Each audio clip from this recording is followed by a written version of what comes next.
আপনারা এখানে যারা আজকে এই নবনির্বাচিত কমিটিতে স্থান পেয়েছেন, এখানে প্রত্যেকেই ত্যাগী। যদি আমাকে কোনো সাংবাদিক ভাই কখনো জানতে চায় ত্যাগের কথা, ত্যাগ, তিতিক্ষা, রাজপথের অভিজ্ঞতা, প্রত্যেকটা জিনিস মিলিয়ে আমি প্রত্যেকের নেম মেনশন করে তাদের সিঙ্গেল যে ত্যাগ, জেল জুলুম হুলিয়া কিন্তু আমি বর্ণনা করতে পারবো। এখানে অনেকেই আছেন, আমি নাম বললে হয়তো একজনের নাম বলা হবে, আরেকজন মিস হবে, এই জন্য নাম বলবো না। পুলিশ মেরেছে, আওয়ামী লীগের গুন্ডারা মেরেছে, মৃত্যুর মুখে মহান আল্লাহ তাদেরকে বাঁচিয়েছে। মৃত্যুর মুখে এমন একটি অবস্থায় তারা পড়েছিল। আমাদের এখানে অনেক নেতা আছে এবং এখানে এমন কোন নেতা নাই যারা যে রাজপথে ছিল না।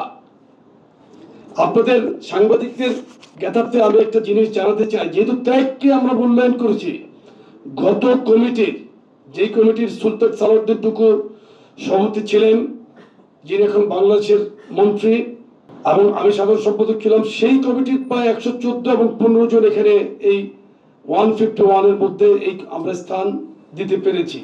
কারণ কি, এই ত্যাগ এবং রাজপথের যেই লড়াই, যুদ্ধে তাদের অবদানকে আমরা স্বীকার করেছি। তাদেরকে আমরা এই এবারের এই অত্যন্ত